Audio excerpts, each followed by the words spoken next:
Gunther, you dirty stinking idiot. Yeah, you with the nipples. You homosexual. Welcome back to Fog Wrestling. Bret Hart, he's a very, very bitter man. If you ask me, he can be a piece of shit sometimes. Bashing Hogan earlier this week.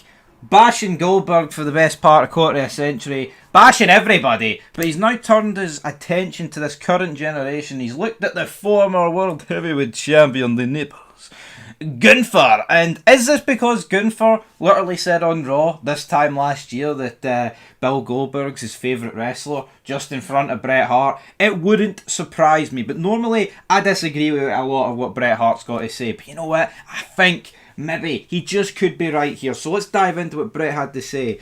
So essentially, before we dive into his quotes, he says that he told Gunther to his face that his style of wrestling and his chops are bullshit, and he calls it lazy shit wrestling. So I'll read what Bret said, and then I'll get into Gunther's style of wrestling. And I quote, "I don't want to sound like I'm tooting my own horn all the time, but the best wrestling has to pretend to be real. I mean, that's what I did. I tried to make it as real as I could, contrary to the Gunther guy.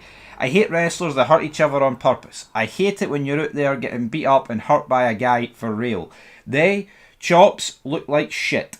They make a big slap sound, but they hurt, and it's not supposed to be real. Like, I'm not supposed to really wake up with a sore chest the next day. So I have no respect for guys that hurt each other all the time. And it's just, to me, lazy shit wrestling. When guys like Gunther, and I've told him to his face, it's bullshit. Like, when you're hurting somebody for real, you're unprofessional, and I wrestle guys. I never hurt anybody." End of quote. That was on the Masked Man show. And you know what? I've got to completely agree with Bret Hart. Fog Wrestling agreeing with Bret Hart, guys. Holy frickin' moly. But you know what? These guys that do chops and do these dangerous moves, whether it's on the apron, whether it's, oh, we'll do 27 Canadian destroyers, right? They're overcompensating because they're just not over, so they have to get over with their moves. You look at the true stars of this business, man, right? Who is truly, like, who's the biggest star that got over by doing these, like, dangerous moves and moves that would actually hurt people, right?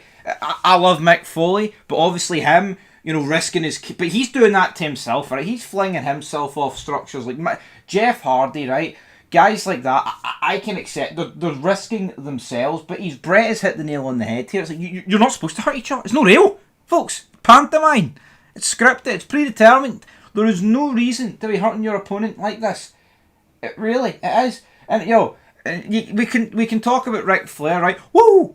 The chops. Right, obviously the chops hurt, right? But see, I mean, I'm not saying Ric Flair's didn't hurt, right? Because I think if anybody here, we've all took a Ric Flair. Well, I say we all took a Ric Flair chop. We've not took it from Ric Flair, but you know, back in the day when you're pretending to wrestle, we've all dished out a chop and we've all received a chop, right? But seeing you look at Gunther's. Look, they actually take pride in it. Oh look at me and Sheamus, man. We're beetroot red. Look at the nipples. They're beetroot. Why? Who's that benefiting, man? Bret's right now here. Pretty much every wrestler in history at one point or another has hurt their opponent to a degree. Bret can claim he never did. It's BS to say that, right? You know, there's no way out of Bret's entire career that the guys he's been wrestling never picked up a bruise, never done this. Oh, I broke... Look, man, my fingernail, it fell off, Bret. It's all your fault, brother. Something like that's always happened, right? But Bret's right. See, actually actively going out to hurt your opponent because you just... It's ridiculous. It is. I mean, accidents happen at the end of the day. Like, see chops, they can be dangerous. I don't understand why... I mean, let's be real, right? Any part of the anatomy can get hurt in a wrestling ring when you do moves, right? But see, Bret got kicked in the face by Goldberg, right? Which was a clear accident. But see, chopping people in the chest, that theoretically could damage. I mean, it could obviously damage your chest, but that could theoretically give someone a heart attack. If you hit the right place, it could happen. And who wants to wake up with potential broken ribs and like fractured bones in that area? No one in your torso. No one wants that. And it's like Gunther just does it, man. And there's like him and they take pride in it. These fucking marks love it, man. Oh, look at their chest. It's beetroot red. What? Who cares, man? Honestly, like, see when chests back in the day, right? I'm not saying Ric Flair and other guys who used chops like 25, 30, 35 years ago, right? I'm not saying they never made guys' chests like beetroot red, but that wasn't like the sole purpose of doing the chop. See Gunther, there's nothing behind it. Ric Flair had the woo. It's like one of his actual moves. Gunther has got a bunch of other moves, and the whole purpose is not the actual move. It's actually the aftermath of the move. It's oh look, his chest is beetroot. So I agree with Bret here. And you look at wrestling. The whole point is, back in the day, they're all wrestling. Like, I mean, how many times do you hear? Oh, I do. I mean, Hogan said I did 400 days a year, back and forth in Japan. Ric Flair's talk about how many dates he did. All these guys talk about all the dates he did. And you all know the key to doing all those dates and doing all those live events, doing all those Raws, SmackDown, Nitros, Thunders, pay-per-views, etc., etc., etc. It's getting through it with a clean bill of health. Getting through it healthy. And obviously, injuries happen, right? Because they will happen. But see if you're actively going out in each of your matches and chopping the fuck out of each other and actually injuring each other, it's idiotic, right? It's unnecessary. It just doesn't make any sense. And like I said earlier, they're just compensating because they're not fucking over. They're trying to get over. Oh, look, I can do a chop and get over. I mean, because obviously Gunther can't go over on the mic. And I really, really hope, man. I mean, apparently he's taking time off, Gunther. That should be the last. He's a 2-time world champion. That actually disgusts me, right? Gunther is a 2-time world champion. He has won more world titles than great guys who've never won one. I mean, Gunther's got 2 more world titles than Scott Hall, right? He will be fast approaching, right? Guys like Austin, guys like Taker, Michaels, who didn't hold a substantial amount of belts. I mean, it's crazy to think that, man. It really, really is. So, don't understand it. But for Bret to say it's lazy shit wrestling, it is. It is lazy, because what it is, oh look, I'm going to actually hurt you with a move and attempt to get over because I can't make it look real. Oh man, it's a disgrace. It really, really is. You should be looking to go in there and do moves that look good but are also like least impactful. You know, you always hear about people talking about like finishing moves, or like, oh, taking the Stone Cold Stunner was easy. That's great. You know what I mean? I want the Stone Cold Stunner to be easy on the person taking it. I mean, who sits at home and truly wants them to get seriously hurt by the finish? No one wants that. No, got that move over. It's the fact that Stone Cold's doing it. It's not the fact that, oh, when he's hitting the stunner on them, that's giving them whiplash, and then when they fly back, man, they're breaking a couple of vertebrae in their spine. No one wants that. It's the fact that Austin's doing it.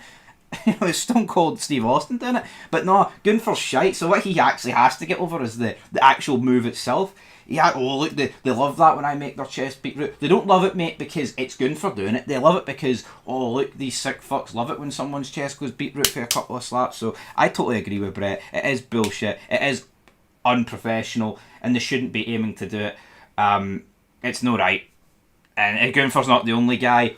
Now, on the flip side of that, folks, if Gunther came out, right, and say Gunther was actually feuding with, well, I mean, I know he did feud with Goldberg, but say he came out and said that Bret's the greatest and, oh, fuck Goldberg, man, he ended Bret. Would Bret come out and bury Gunther like this? I'm no convinced. I mean, it doesn't really surprise me that Bret Hart's come out and said that of this current generation that CM Punk's the best in the world. Now here, is CM Punk up there as one of the best guys that's still going right now? Yeah, he is, just by default, because there's not a lot of good guys floating about, but is it any surprise that, you know, CM Punk licks Bret Hart's arse? No, it's no, oh look, he's wearing pink and black. Da-na-na-na, da-na-na-na-na. But yeah, I totally agree with Bret Hart here. Gunther, these chops, they're not good for anybody. They are tragic. They are bullshit. But it's funny though, because you're getting a lot of these marks. You're like, oh yeah, go. Bret's right about Hogan. He's right about Goldberg, he's right about those guys, he's right about Triple H, but as soon as he speaks about their beloved nipples, then they have to reel it in. Bret's a hypocrite, right? As right as I think he is here, there's like actual interviews he did around like the early 2000s where he's like got plenty of praise for like Hulk Hogan, saying, I mean, there was this like story about he went through the airport and that Hogan took like 90 minutes, 2 hours out of his day to sign all the autographs, and his plane was leaving. He had to tell a guy that, you know, he can't sign it because he needs to get to the plane, and the guy's like, oh, I finally got to meet him and he's a jerk. And Bret's on about, oh, he's actually a really nice guy and he was genuinely going to miss his flight. And then you actually what you hear what Bret's been saying over the past couple of weeks. Bret's just extremely fucking bitter, man. Honestly, the Goldberg injury, it's seriously unfortunate, but I wonder what happens if Bret Hart never picks up that concussion and then obviously the health issues that led from it. Would he have been a nicer guy? Hopefully. I mean, you hear all the stories about Owen, you see Owen on screen, he was a prankster, he pranked everybody loved him. It's like, could two brothers be any more different, man? Between Bret and Owen, it doesn't feel that way, but yeah, Bret, as wrong as he is most of the time, I think he's on the money here about Gunther. Leave your thoughts down below. Do you like the nipples, the chops? I mean, honestly, the most over thing about Gunther's probably his fucking nipples when I pretend to be him, but that's for a different day. And yeah, we'll see when Gunther's back. He'll probably take some time off and come back around Survivor Series. Until then, though, peace.